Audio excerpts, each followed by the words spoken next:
ka-Gvakers, and welcome again to my vlog. This time, the G4 mailers will also express their opinions and thoughts about our lessons in media and information literacy. So check this out.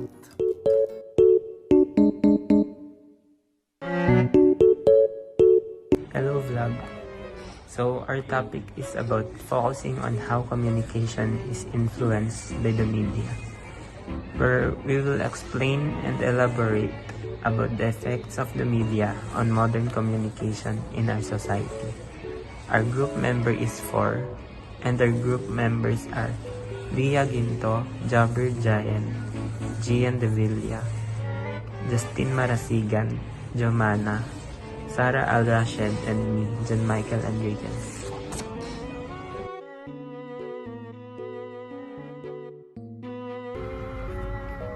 For centuries, communication in terms of media had always been prevalent, with some in different formats, from radio, newspapers, television, and now in the internet. We as people receive information through these different formats. With social media now a part of our daily lives, it can influence our way of thinking and perception on different topics. Whatever we see on TV, the radio, or on social media can shape our opinion, whether it would be fake news or not.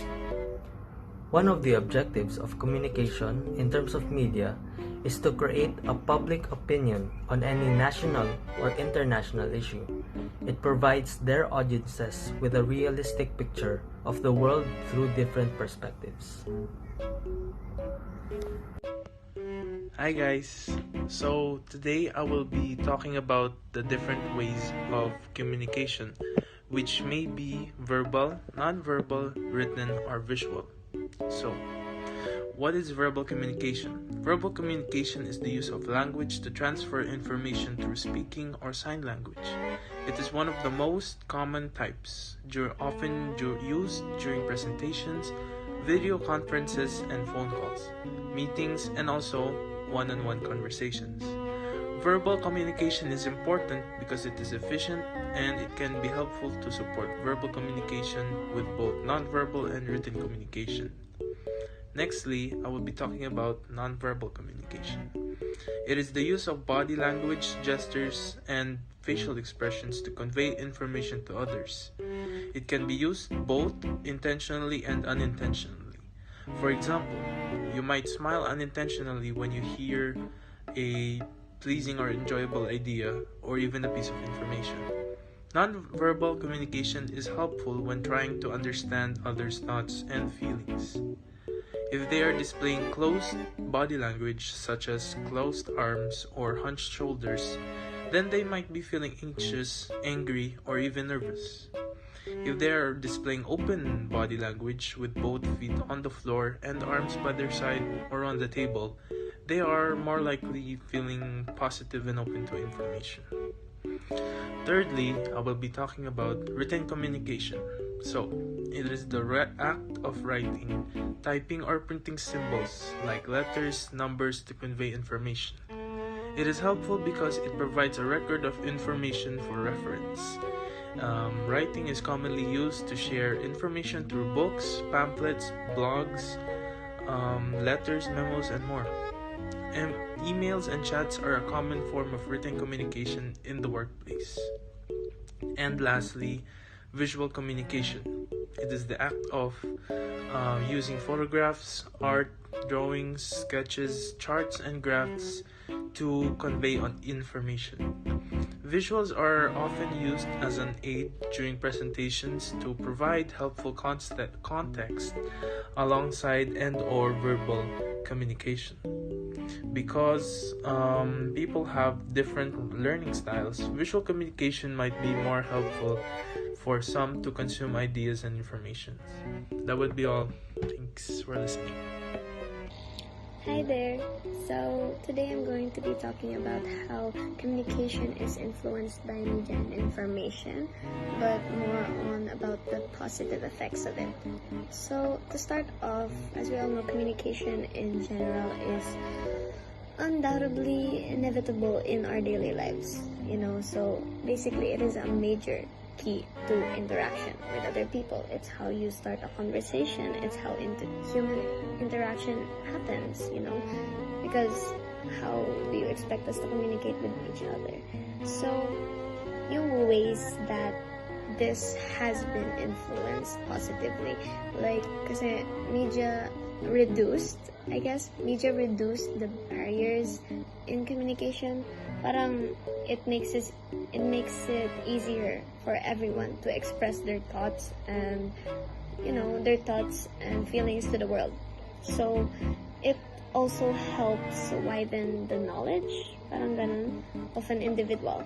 It expands it. So media also gives everyone a platform, like those social medias like Facebook, Instagram, Twitter, all of those, they provide a space for everyone. It helps people to interact with other people with similar interests, even all around the world. Not to mention that nowadays, media has also been boosting people's confidence, yes, very much, and also self-esteem, which is, obviously a good thing, because it helps people elaborate more and feel good about themselves. Another influence is that it can also be a source of inspiration, like not only for you but for everyone who has access to media, because the things that you encounter and read online, which can take a toll on your perspectives and your opinions on things. Media can also help in social skills, most especially, because of course, there are people still in the world that are introverted, and for those introverted people, social media can be like a free environment for them to like interact with other people or be going out of their comfort zone without having to hesitate so much. So yeah, it has that influence on people, that because for me, I have witnessed and been with people who are very much introverted when it comes to real life situations. Like if you're with them, they're very shy and timid, but when you look them up on Facebook or Instagram, they're very lively, very outgoing. They're completely the opposite of who they are. So of course I can say that based on experience also, it's a very good influence for people like that, because it gives them a platform to be themselves, even if it's not with people physically. At least they can use the social media as a platform or a way to express themselves, which is why that can help those type of people to develop like their social skills that are very necessary for effective communication with other people. Because effective communication, as it is self-explanatory, it is necessary to develop that, and because that can maintain relationships with other people. That's my perception of how communication is influenced by media and information on the positive effects. Thank you.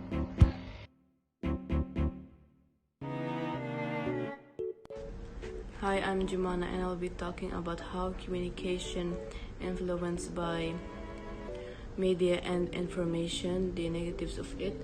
Excessive use of social media makes one socially isolated and lonely.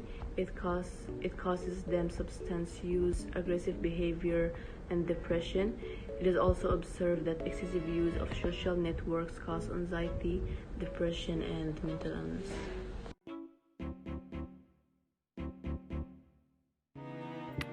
What's up, guys? So I will be talking about my experiences with communication and media. So first of all, I work in the media. I am a radio DJ, and I tell people about latest news, mostly about school, mostly about, just simple things from love life to daily lives, and just about the pandemic sometimes when I go on air. My experience with it is that you really need to have a great source. You really have to know what you're talking about, because when you bring out news that aren't legit, it could ruin you and it could ruin the people's minds. And with communication, it's like the same thing. With communication, there has to be a listener, but at the same time, there should be a speaker, there should be a message. without a message and communication, it's pointless, you know? And it's the same with media. If you're not going to talk about the good things or like the real things, if I must say, then I guess there is no point for you to try and make people's minds think about those negative things or unreliable things and make them panic somewhat, right? With communication and media, they really complete one another. Like without one or the other, I guess it would be really somewhat bad because with media, you need to have a great source. Even CNN has their sources from the government to be able to give us the latest updates. And in communication, you have to know what you're trying to tell the person. Miscommunication could lead to something so bad, and it's the same as media. I believe that with media and communication, like you really have to know what you're trying to say. You really have to know what you're trying to spread because if you try to spread the illegitimate news or the things that aren't even true, which they call rumor, gossips, fake news, then you're going downhill.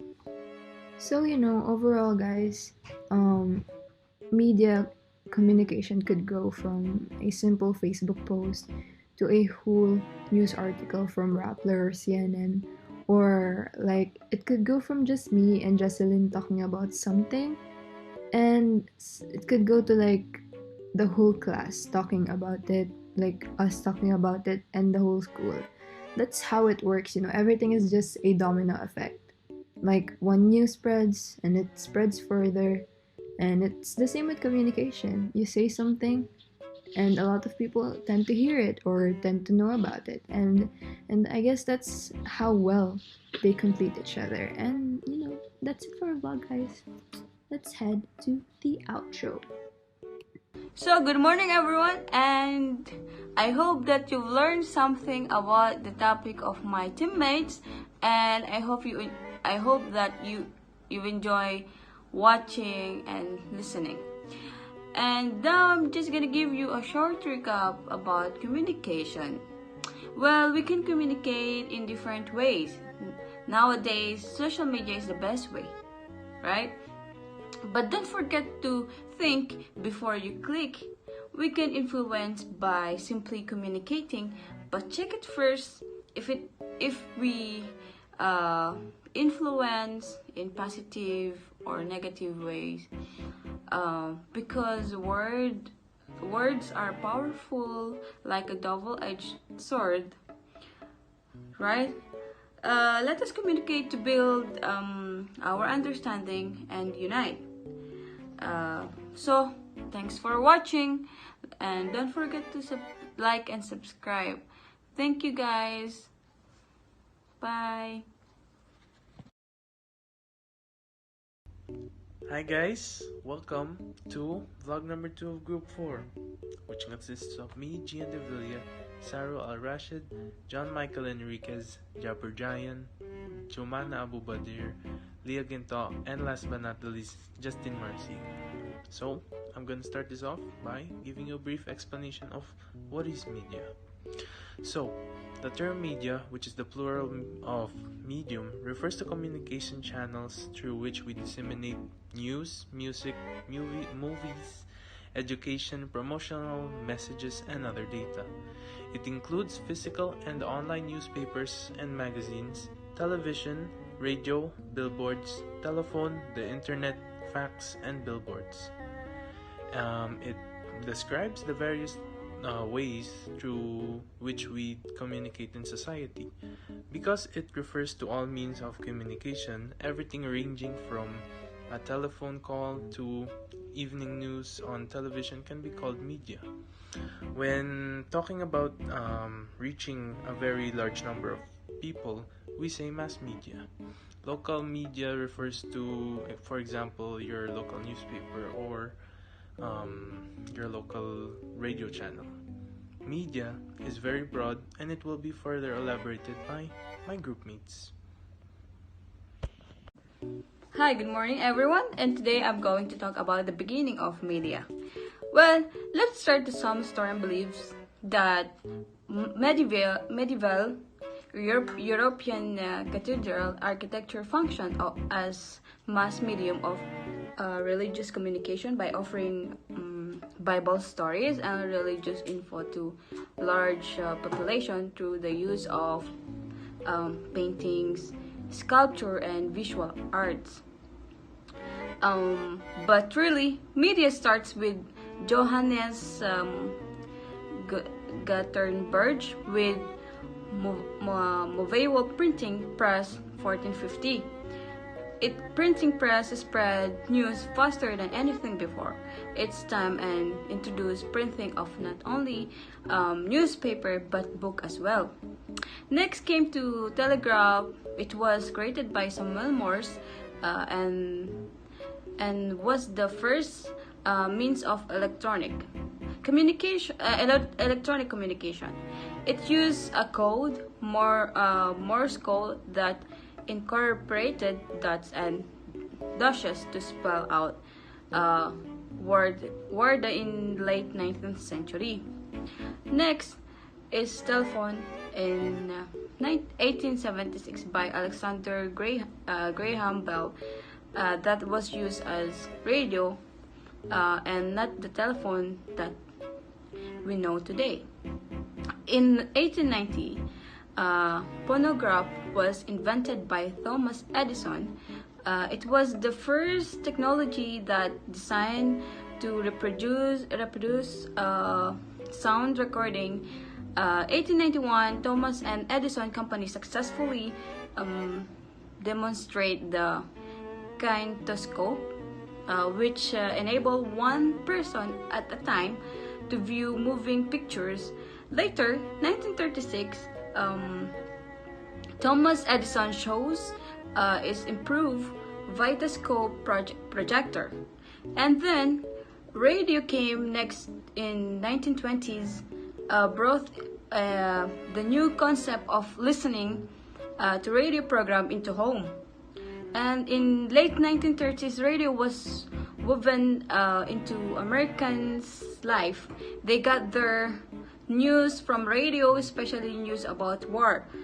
Then television invented in 1930s, but it didn't become successful until 2 decades later. The television boom occurred between 1949 to 1953. There are many inventions that contribute to the success of media technologies in our technology we use today. So yeah, and that's all. Thank you for watching and listening.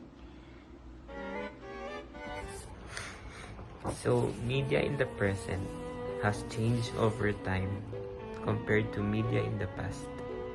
Media in the past was usually more on books, newspaper, printed reading material basically. As time moved on, media that is part of the present includes social media, gadgets like phones and tablets, and many more out of today's technology. The past was more in-depth with reading and printing, while the present enhances that and is just a click away. The media of the past, however, was more reliable than today's media, as it is easier to deceive these days.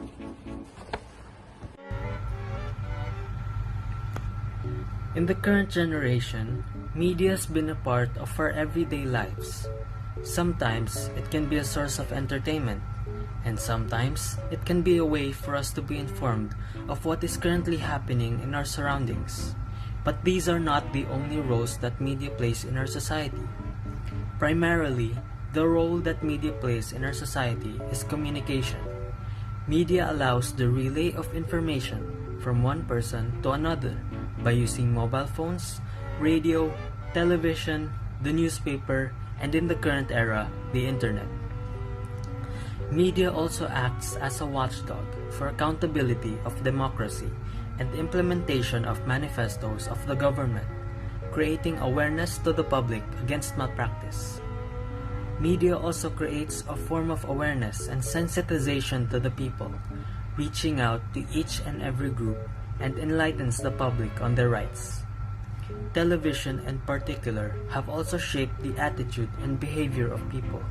The portrayal of different characters in the movies and shows have greatly affected the behavior and culture of people that affect family and societal relations. Hi, I'm Jumana and I will be talking about how were people informed in the past compared to the present. So the experiences we're having today were likely shaped by the past events you have been through your entire life. According to William Faulkner, who wrote, "The past is never dead, and it's not even past. That is because it seeps into our present. It informs it, even has been a bearing on our future. So the past cannot be wished away, neither can be it denied. And so the past allows the people of the present and the future to learn without having to endure." Hi guys, welcome back to our vlog, and we are going to be discussing today about the pros and cons of media today compared to before. So some pros and cons that we have are pros. We have better technology since it has, innovated for such a while now. News is easier to spread, news is easier to give out, and information is much easier to receive and make and disseminate. That is because of the new technologies, that is social media, the internet. Another pro is that everything is on hand. You have internet access. You could easily search for anything. You could search about the recent news about the government. You can search about the recent news about a culture. You can search about recent performances of a dance troupe, somewhat like that. Another pro is definitely that we could use media now as a way to empower much better.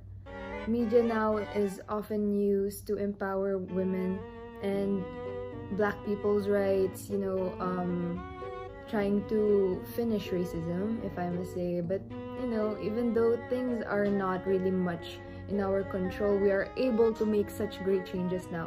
So, some cons though is that, yes, we could empower, but empowering too much could be wrong, especially if that means empowering something that is already powerful. And then there's also fake news spreading. It's much easier to spread news, which makes it also easier for people to spread fake news. More cons is that definitely, although we have this great new technology, we have these great inventions and innovations in the present time, this has become as well as our enemies. And it is not the internet that we are having a battle with. It's the people who use the internet for bad. And then how can we compare this from before? So back in the days, people are able to get news in the newspapers, they are able to get news in television. Definitely, I must say, the system of media before was that everything really had a great source, and fake news before didn't seem to be really a thing. Yes, there were gossip, rumors, but it was often around towns, but it would never really get on the news. That is because news before really had to go through this really, really, really thorough process, and that anything that was false information, or if a false information was detected, it wasn't allowed to be on the news.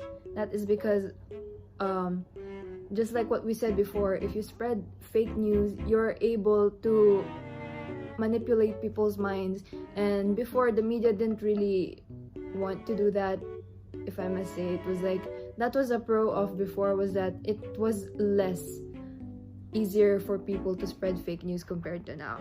So yeah, I guess that's basically it, guys. See you. Hi there. Welcome to the outro of the vlog. And without wasting words, When you hear the word media, what usually comes into mind? Usually things like phones, computers, newspapers, and television, even the internet. Media is communication channels through which like entertainment, news, education, data, or promotional messages are disseminated. Basically, it describes the ways in which we communicate to each other in a society. In society. From all the news that we hear to even like a cell phone call, a telephone call, that's already media. There are so many medias. Like, for example, yung mass media. And as to what I know, it's about like talking to like reach a very large amount of people. Also local media, which refers to the local newspapers, local TV, and even the radio channels. As media can be defined in so many ways, even the various types of media as well. Media from the past and even up till now is still a host of ever-changing, ever-developing interfaces. And it's like, it impacts the world around us, it's impacting the world around us. Media as well is evolving as time passes on. It gives us immense knowledge and transmits information to us. It keeps us informed about the various things, the various happenings around the world. It keeps us up to date. It keeps us informed. So that is all, and this is the conclusion of Group 4's vlog. Thank you very much. Bye.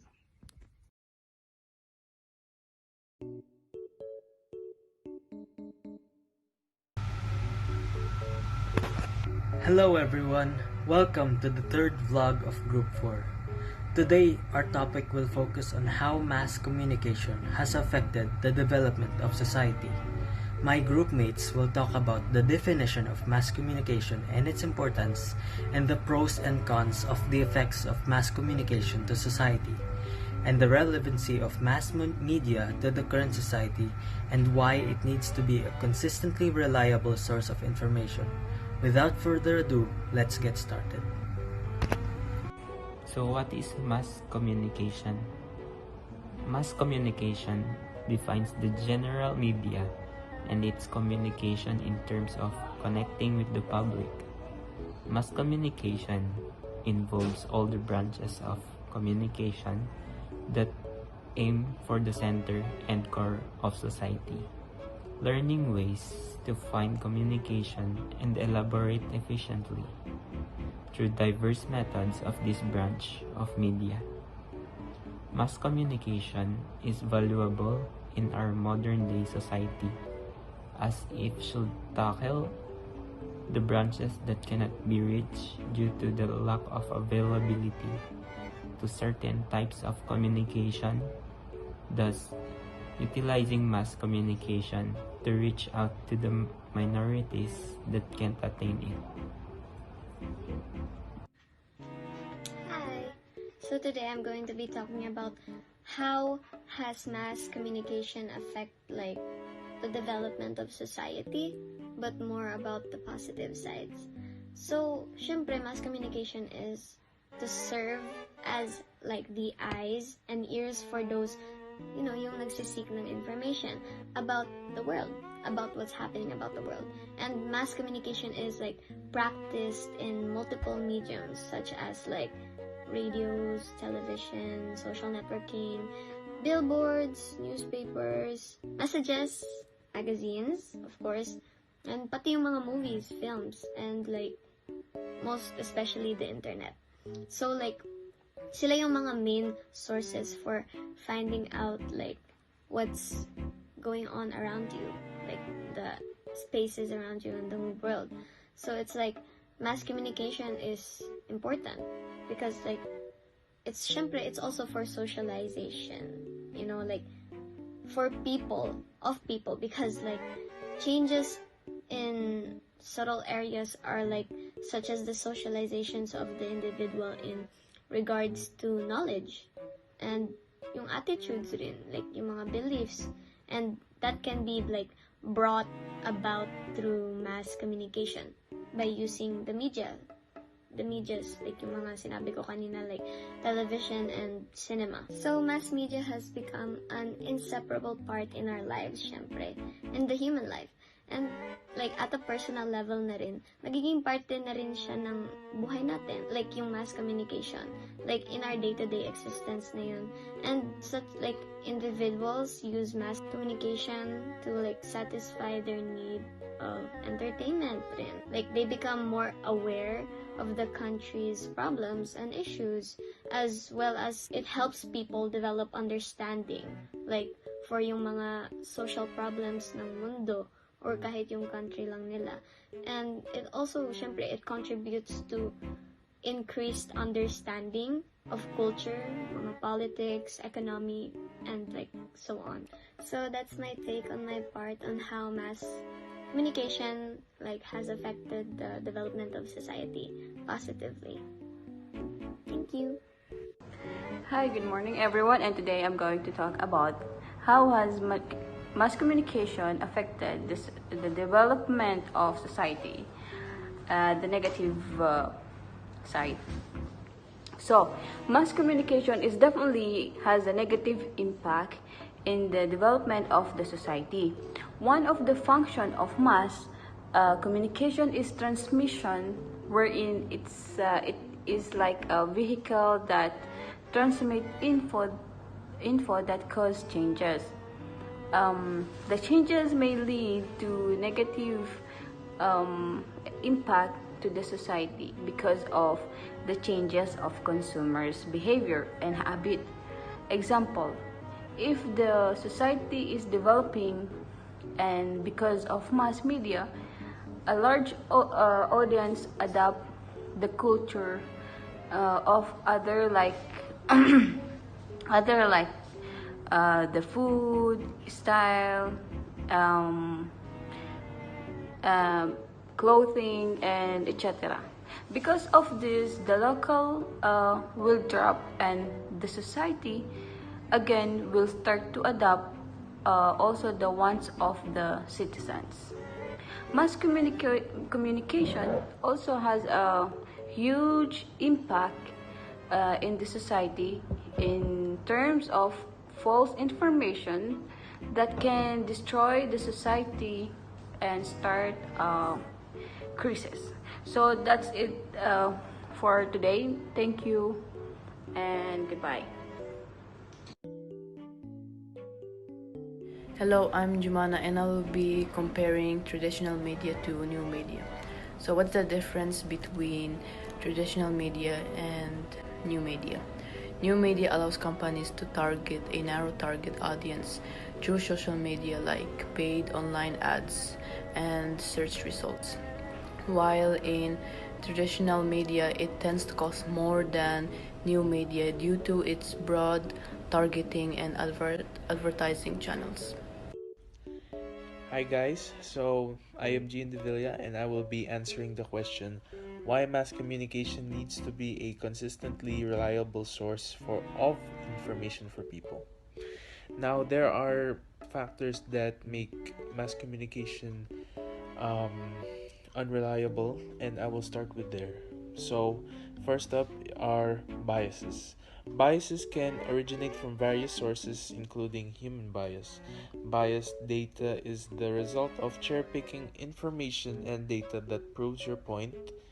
For example, if you want to believe that your customers are happy with your after-sales support, you are more likely to read through reviews that present you positively. And unfortunately, this results in biased data and unfaulty insights. Next is bugs and malware. So, data generated and stored by software programs are extremely vulnerable to external threats. Threats and vulnerabilities can cause data to become corrupt or inaccurate. There are several malicious programs that can make your data vulnerable to hacking and corruption, and some of these can surreptitiously lurk in your systems to continue in corrupting your data. Next is reliability and validity of sources. So, data is generated from a number of sources across online and offline channels. Many online sources of data may not be accurate. For instance, only 70% of online reviews were found to be reliable in a particular study, while the rest of the comments and reviews left by viewers were actually paid for by malicious sources.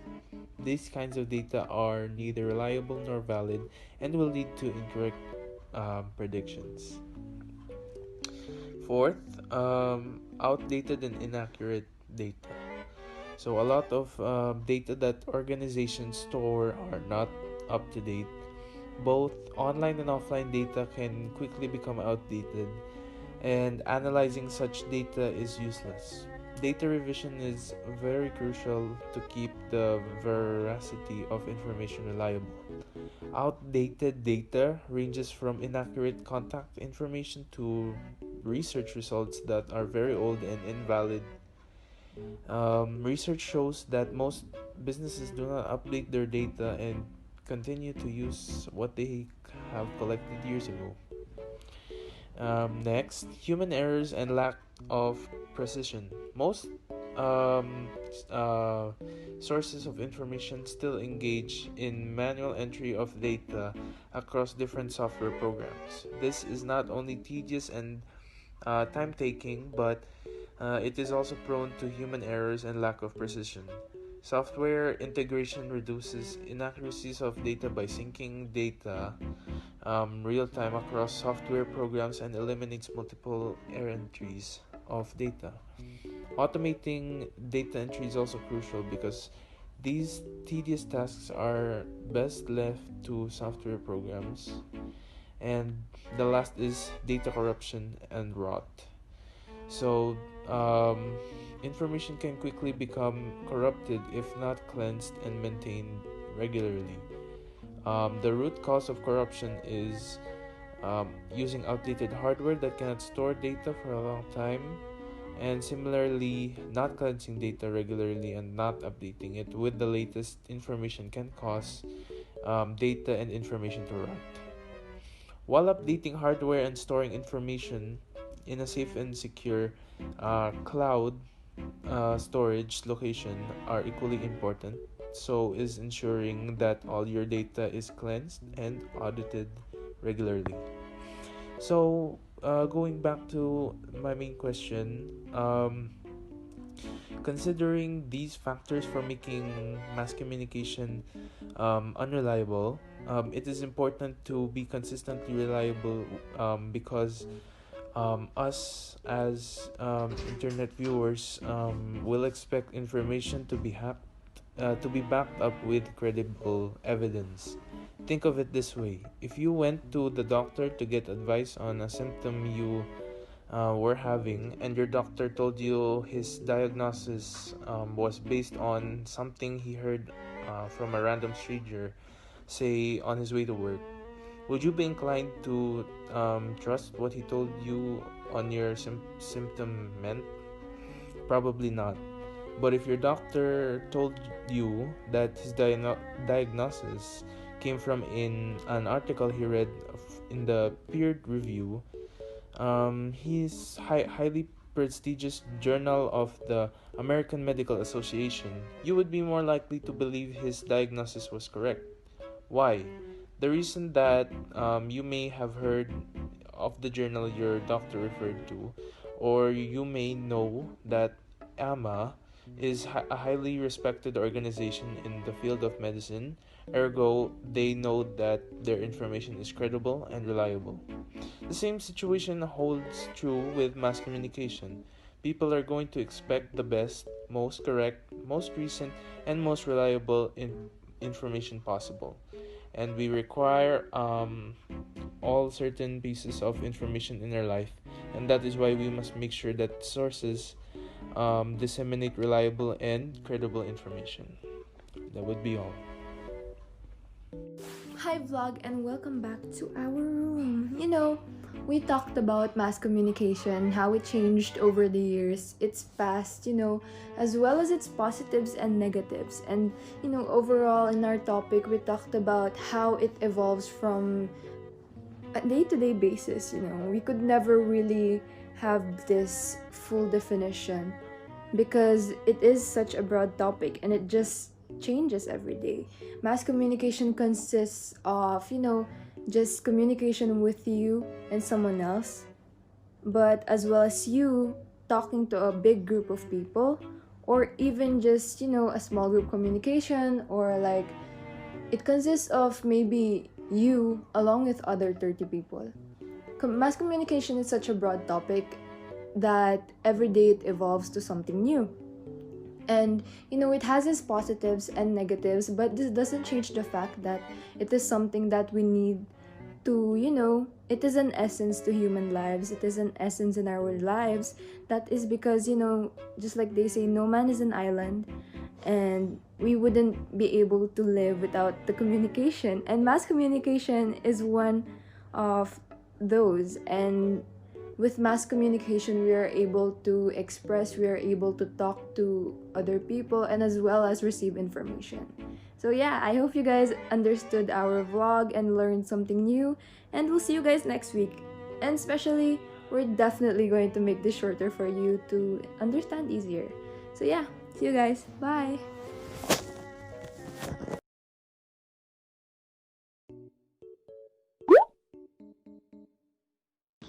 Hi guys, good morning.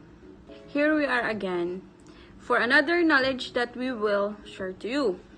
So today we will enjoy learning by discussing the theoretical approaches for us to understand the media and society.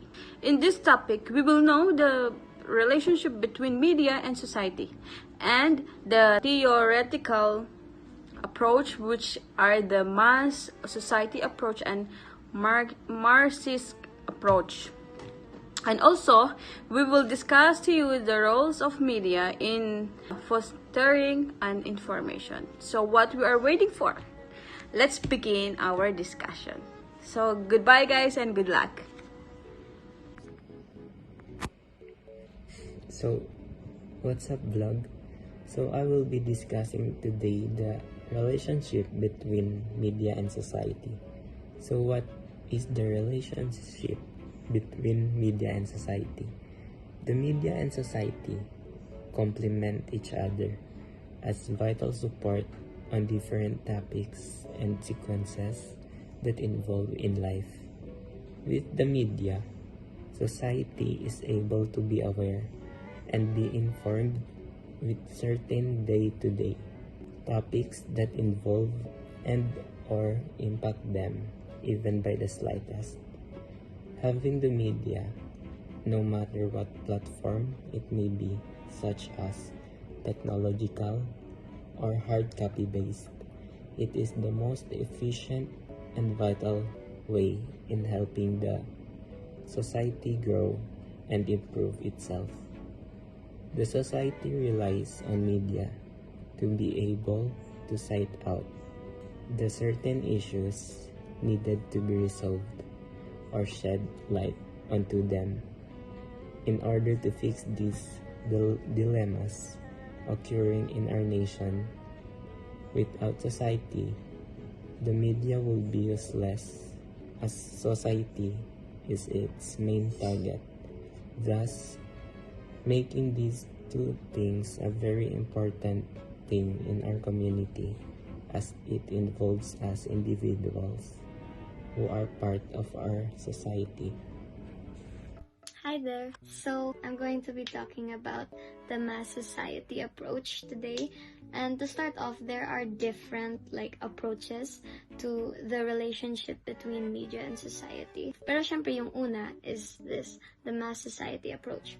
So this approach, it basically sees society as an integrated whole. Parang if someone integrates into a social group or is parang integrated into it, they because they behave in such a way na they basically become a part of it. or parang they get accepted into it. And then like kasama na dito yung mga structures and institutions na parang that holds power and authority, and nag-exert rin sila ng control over society. Bale, sa pagkaintindi ko, this is a society in which parang prosperity tsaka yung bureaucracy, they weakened yung mga traditional like social ties. So itong concept ng mass, it took form nung 19th century nga, diba? So paunti-unti like siyang naging isang powerful na agent in establishing yung mga social controls, which are yung mga dominance sa industries, growing of urban centers, and so on and so forth. So, bale parang yung conclusion ko is that mass society is an ideology and it can be seen as like dominated by a small number of matataas na tao, or should I say yung mga elite classes, because that's what they were called noon. And then like they control yung conditions ng life ng maraming tao, because ayun nga, sila yung in control and sila yung may power to do so. And often like dinadaan neto is like by the means of persuasion and manipulation. And this approach is closely allied to the base superstructure model, which will be said by Gian. And that's it for my take. Thank you so much. Hi guys, so now I'm going to be talking about the Marxist approach and the base superstructure model that he created. So, base and superstructure are two linked theoretical concepts developed by Karl Marx, one of sociology's founders. Base refers to the production forces or the materials and resources that generate the goods society needs. Superstructure, on the other hand, describes all other aspects of society. Society's superstructure includes the culture, ideology, norms, and identities that people inhabit. In addition, it refers to the social institutions, political structure, and the state or society's governing apparatus.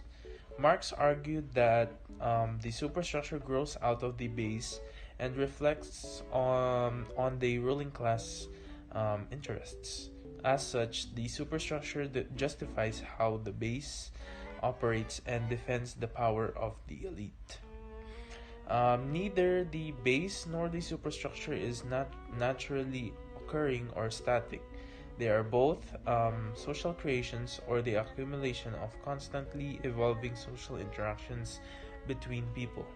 In the German ideology, written by Friedrich Engels, Marx offered a critique of Hegel's theory about how society operates, and based on the principles of idealism, Hegel asserted that the ideology determines social life rather, and that people's thoughts shape the world around them. Considering the historical shifts production has undergone, especially the shift from feudalist to capitalist production, Hegel's theory did not satisfy Marx. So that would be all. The last theoretical approach covers the rise of an information society. This emerged from a phenomenon that some journalists have referred to as communications revolution, which characterized the advent and influx of new communication technologies. Information society is a society where the usage, creation, distribution, manipulation, and integration of information is a significant activity. This term emerged in Japan as early as the 1960s and was allied to the notion of information economy, characterized by the emergence of a thinking class and the rising number and significance of information-based work, mostly arising from the developments in computer technology. Hi guys, it's me Leah from Group 4. Excuse my really long nails, but before I break down to you the roles of media in fostering an information society, let me tell you, foster means to encourage or to bring up, sometimes to keep or to adopt. Information society is the type of society wherein there is usage, creation, distribution, integration, and manipulation of info. And this type of thing is like a significant activity to that society, which is the information society. And did you know that we are a part of the information society? I believe that everybody included in social media, everybody who is included in the news is already a part of information society, and we are called the digital citizens. Based on our research, digital citizens are people who use the platforms and who uses the society to be able to, use media as something to give information with.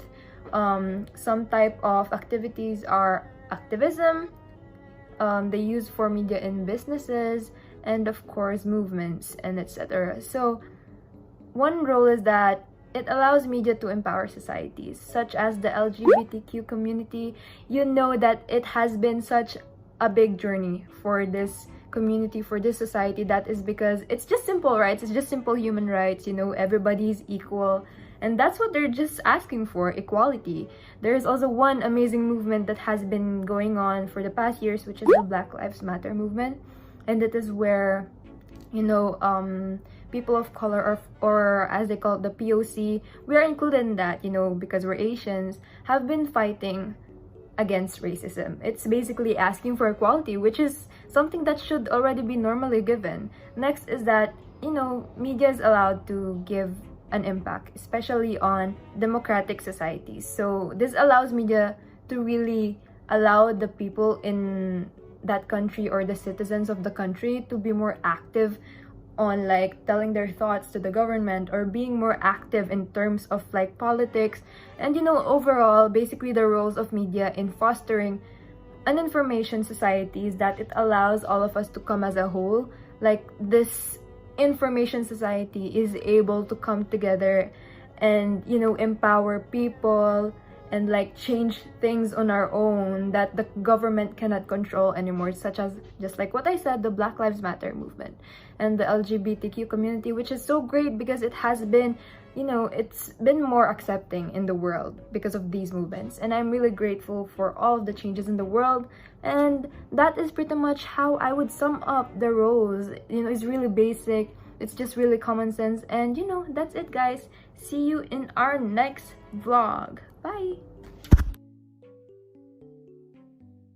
Hey guys, so that's all for our vlog. I hope that you guys have learned something from this topic, and how relationship between social media and society works, and the mass society approach, and the base superstructure of society, and the media and the rise of an information society, and lastly is the rules of media in fostering an information society.